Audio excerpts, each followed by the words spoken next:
অন্ধকার রুমে এসে শ্বশুর আব্বা যেদিন আমার বুক নোংরাভাবে স্পর্শ করছিল, বাজেভাবে জড়িয়ে ধরছিল, সেদিন আমি ভীষণ শকে কথা বলতে ভুলে গিয়েছিলাম। প্রথমে ভেবেছিলাম হয়তো আমার স্বামী হবেন, কিন্তু ওনার দেওয়া আতরের ঘ্রাণটা আমার নাকে লাগছিল খুব। এছাড়াও আমি এতদিন কেবল উপলব্ধি করছিলাম, বিয়ের পর থেকেই শ্বশুরের কুনজর পড়ছিল আমার ওপর। আমি প্রায়ই উপলব্ধি করতাম, ফাঁক ফোকর থেকে প্রায়ই সে অদ্ভুত চোখে দেখতো আমায়। এতদিন আমি সেই সব পুরোপুরি উপলব্ধি না করলেও আর সেই সন্দেহ আরও স্পষ্ট হলো। আমি কোনো রকম নিজেকে ছাড়িয়ে নিয়ে ক্ষুদ্র কণ্ঠে তেতে উঠলাম, সি বাবা, কি করছেন আপনি? আমি আপনার ছেলের বউ হই, বলতে গেলে আমি আপনার মেয়ের মতন, আর আপনি কি না? ছি ছি। সেদিন আব্বা আমার চুলের মুঠি ধরে শাসিয়ে গেল, বিশ্রী কিছু কথাও বলল। এই মা গি, চুপ, একদম চুপ। তুই আমার কেমন মেয়ে হস? রাতের অন্ধকারে সব নারীর দেহই এক। এরপর যদি তোর মুখ দিয়ে কোনো আওয়াজ বের হয়, একদম জানে মেরে ফেলবো। ছোট্ট আমি সেদিন লজ্জায়, ঘৃণায়, ভয়ে গুটিয়ে একটুখানি হয়ে গিয়েছিলাম। বাসায় আপাতত কেউ নেই, আমার স্বামী, ভাসুর ওরা দুজন আছেন হয়তো কোনো আড্ডাতে। শাশুড়ি গিয়েছেন পাশের ঘরে খুশ গল্প করতে। সেই সুযোগে এই অসভ্য লোকটা তার মানুষের আড়ালে দাবিয়ে থাকা পশু রূপটা দেখিয়ে দিল। এই তো কিছুক্ষণ আগেই আমি নিজের ঘরে এসে দরজা চাপিয়ে শুয়েছিলাম একটু, মাথাটা খুব ধরেছে, আলোটা চোখে লাগছে, তাই বাতিটা নিভিয়ে দিয়েছিলাম। এরই মধ্যে এই পশুটা কোথা থেকে এলো বলতে পারছি না আমি। আমি কিছু ভাবতেও পারছি না এই মুহূর্তে। আমার শরীরটা কাঁপছে, মুখ শুকিয়ে এসেছে, ভীষণ জল তৃষ্ণা লাগছে, প্রচণ্ড ভীতিতে মনে হচ্ছে আমি এখনই মাথা ঘুরে পড়ে যাব। আমার শরীরটা টলছে, দুনিয়াটা দুলছে কেমন, কিন্তু আমার শ্বশুর তবুও থেমে নেই। লোকটা পুনরায় আমার সাথে ধস্তাধস্তি করে গায়ে হাত দেওয়ার চেষ্টা করছিল। হয়তো সেই রাতে আমি নিজের শ্বশুরের ধারায় রেপ হতাম, যদি না ঠিক সময়ে পাশের বাড়ির চাচি না আসতো। তার আওয়াজ শুনেই আব্বা আমাকে ছাড়তে বাধ্য হয়েছিল, কিন্তু যাওয়ার আগে কথা চিবিয়ে চিবিয়ে হুমকি ঠিকই দিয়ে গিয়েছিল, খবরদার কারো কাছে মুখ খুললেই কিন্তু তোকে আমি শেষ করে ফেলবো। আমি খুব ছোট্ট একটা মেয়ে, বয়স আর কত আমার, 15 অথবা 16। এই বাড়িতে আমার বিয়ে হয়েছে বোধহয় মাস তিনেক হবে। ছোট্ট শরীরে স্বামী নামক পুরুষটিই আমার জন্য বাড়াবাড়ি লাগে, সেখানে অন্য পুরুষ, আর সে কিনা আমার স্বামীর বাবা, আমার শ্বশুর। ছিঃ, কি লজ্জা, কি ভয়ঙ্কর ওরা। আমি বয়সে খুব একটা বড় না হলেও অবুঝ নই। বাবা মা অভাবের তাড়নায় আমায় কম বয়সেই বিয়ে দিয়ে দিয়েছে। আমার বাবা একজন মানসিক রোগী, মায়ের দায়িত্বই চলে সংসার। তার মধ্যে আমরা 4 বোন, আমি সবার বড়। টানাপোড়েনের এই জীবনে আমার মা আমাকে বিয়ে দিতে বাধ্য হয়েছে। মা পরিস্থিতির চাপে পড়ে এখানকার পরিবার দেখেনি, মানুষ দেখেনি, শুধু দেখেছে ওদের অবস্থান আর আর্থিক সচ্ছলতা, যা আমাদের চেয়ে ভীষণ ভীষণ ভালো। এখানে থাকলে অন্তত আমি ভালো থাকবো, ভালো খাবো, আর মায়ের ঘাড় থেকেও একজন খাওয়ার মানুষ কমলো। কিন্তু আমি যাদের কাছে এসেছি, এরা তো জানোয়ার। মাকে আমি কিভাবে বলবো? এই রাতের ঘটনার থেকেই নিজের শরীরের প্রতি আমার তীব্র ঘৃণা চলে এলো। আমার মনে হচ্ছে আমার শরীরটা পচে গিয়েছে, আর চারপাশে তার বিশ্রী গন্ধে ভরে উঠছে। আমার গা গুলিয়ে আসছে, বমি আসছে।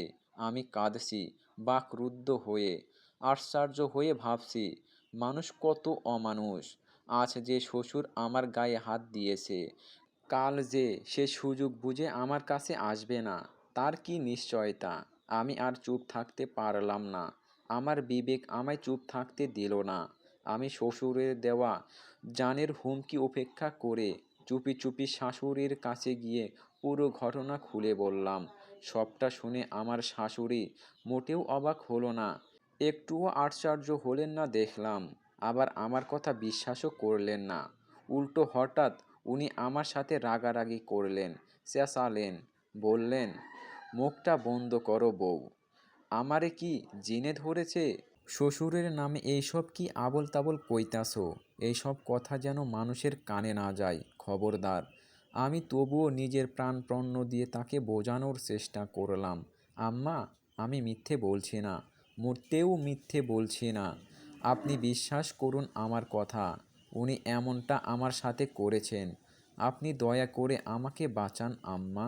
শাশুড়ি উল্টো গিয়ে আবার আমাকে একটা থাপ্পড় দিয়ে বসলেন আর ধমকে উঠলেন। উনি বোঝালেন সত্যি সত্যি আমাকে জিনে ধরেছে, বদ জিনে। সেদিন শাশুড়ির কাছে জায়গা পায়নি, উল্টো উনি আমাকে বিশ্রীভাবে গালমন্দ করছেন। আমার বাবা মাও সেখানে বাদ যায়নি। এরপরেও সেই রাতটা গেল কেমন অসহায়ভাবে। সকালে আবারও শ্বশুরের নোংরা নজর চোখ এড়ালো না আমার। আমার নিজেকে অসহায় লাগছে। বক্ষস্থলের গোপন ক্রাশটা জ্বল করে বাড়তে লাগলো।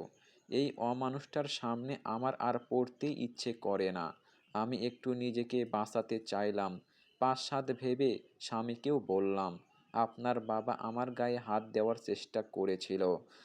আমি আর এখানে থাকতে চাচ্ছি না। আমার স্বামী ইকবাল যা শুনে রেগেমেগে আগুন হয়ে গেল। সে আচমকা ঠাস ঠাস করে আমার গালে পরপর ২টা থাপ্পড় মারলেন। আমার নাম ধরে চিৎকার করে উঠল, সৃজা! আমার নিজেকে খুব করে অসহায় লাগছে আরও একবার। বুকের ভেতর তীব্র এক দহন। স্বামীর শক্ত হাতের মারে গালটাও জ্বলছে ভীষণ। আমি গালে হাত রেখে তাকে অসহায় কণ্ঠে বললাম, আপনি বিশ্বাস করুন, প্লিজ, আমায় বিশ্বাস করুন, আমি সত্যি বলছি। আমার স্বামীও সবার মতো আমার গলা চেপে ধরল, কঠিন স্বরে বলল, আমাকে আমার বাবা মায়ের থেকে আলাদা করার জন্য নতুন ফন্দি করছিস তুই? তাই তুই আমার বাবাকে দোষারোপ করছিস, অপবাদ দিচ্ছিস। তুই কি ভাবছিস আমি কিছু বুঝি না? আপনি ভুল ভাবছেন। আমি এই চুপ, একদম চুপ। এ বিষয়ে তুই আর একটা কথা বললে তোকে আমি জানে মেরে ফেলে দেব সৃজা, জাস্ট জানে মেরে ফেলে দেব। বলতে বলতে উনি আমাকে ধাক্কা মারলেন। আমি তাল সামলাতে না পেরে ফ্লোরে লুটিয়ে পড়লাম। কোমরে চোট লেগেছে অনেকটা। ব্যথায় আমি এবার শব্দ করেই কেঁদে ফেললাম। সামনে দাঁড়িয়ে থাকা আমার স্বামীর ভেতরেও যেন আমি তার নরপিশাচ বাবাকে দেখতে পেলাম। কোনো তফাৎ পেলাম না। আমি কাঁদতে কাঁদতে শুধু আওড়ালাম, আপনারা খারাপ, খুব খারাপ লোক। আমার স্বামী গা ছাড়া ভঙ্গিতে বিপরীতে বললেন, তো খারাপের সঙ্গে তুই থাকছিস কেন? বাপের বাড়িতে চলে যা, দেখি তোর বাপ তোকে কয়দিন খাওয়াই। মারের ভয়ে আমি আর ওনার সাথে কথা বাড়ালাম না। বিয়ের পর থেকে প্রায়ই উনি আমার গায়ে হাত তুলতেন, বাবা মা তুলে গালিগালাজ। এসব আজ আমার জন্য নতুন কিছু না। আমি চুপচাপ মেঝেতে বসে কাঁদছি আর উনি আমাকে দেখে বিশ্রীভাবে হাসছেন। এতক্ষণে ওনার চোটপাট আর চেঁচামেচি শুনে পাশের ঘর থেকে আমার এক চাচি শাশুড়ি এলেন।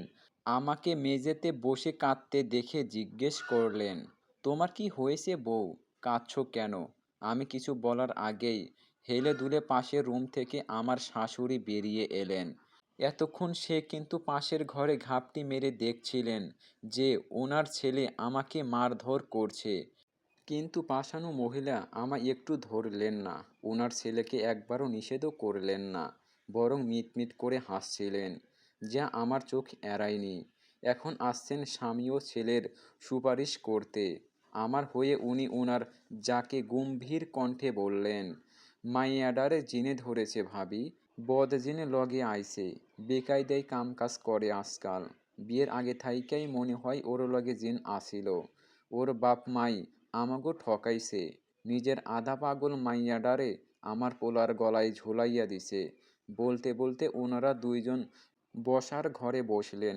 আমারে নিয়ে আমার শাশুড়ি আরও বিলাপ জুড়ে বসলেন। চাচি শাশুড়িও সেই সব আগ্রহ নিয়ে শুনছেন। আমার স্বামীও তাদের সাথে সাথেই এখান থেকে চলে গেলেন। আর বাবার ঘরে ঢুকলেন। আবলা আমি নিরুপায় হয়ে কেবল কাঁদছি। ইয়া রব, কি নরকের মাঝে আমায় এনে দিলে! কি করব আমি? কোথায় যাব? ওরা যে সবাই একজোট, তা আমার বুঝতে আর অসুবিধা হয়নি। এখন কি হবে আমার? ওদের হাত থেকে কি আমি আদৌ বাঁচতে পারবো? পারবো কি নিজেকে বাঁচাতে? নাকি এই বর্বর জগতে নিপীড়িত হতে হতে একদিন নিঃশ্বাস ফেলার অধিকারটুকুও হারিয়ে ফেলবো? ভয় হয় আজকাল। আমার নিজেকে নিয়ে বড্ড ভয়। আমি জানি না সামনের দিনগুলোতে আমার জন্য আরও কী কী অপেক্ষা করছে। আমি জানি না, কিচ্ছু জানি না। আমি শুধু এইটুকু জানি, আমি বাঁচতে চাই। বুকের মধ্যে তীব্র যন্ত্রণা নিয়ে মায়ের আঁচলের তলায় একটুখানি লুকাতে চেয়েছিলাম আমি। তাই তো খুব সাহস করে শ্বশুর বাড়ি থেকে সেই ভর দুপুরেই পালিয়ে এসেছি এক প্রকার। মা ভাত রাঁধছিল। বলা কওয়া ছাড়াই আমাকে অসময়ে দেখে মা বেশ চিন্তিত হলো। যা তার কপালের চওড়া ভাঁজ বলে দিচ্ছে। কিন্তু তার মুখাবয়ব থেকে আর প্রশ্নের ঝুলি ঝুলল না। শুধু চোখে মুখে একরাশ উদ্বেগ নিয়ে বলল, একা আসছোস? জামাই কই? ও আসেনি? আমি কিছু বললাম না। চুপচাপ বসে রইলাম চৌকাঠে। মনে হচ্ছিল, যদি এই দুনিয়ায় সব শব্দ থেমে যায়, তাহলে আমার বুকের ভেতরের কান্নাটা কেউ শুনতে পারবে হয়তো। যাদের হাত থেকে পালিয়ে এলাম, এখানেও সবার আগে তাদের খুঁজছে মা। বিয়ের পর মেয়েদের নিজের বাড়িতে বোধহয় নিজের থেকেও জামাইয়ের গুরুত্বটা একটু বেশিই।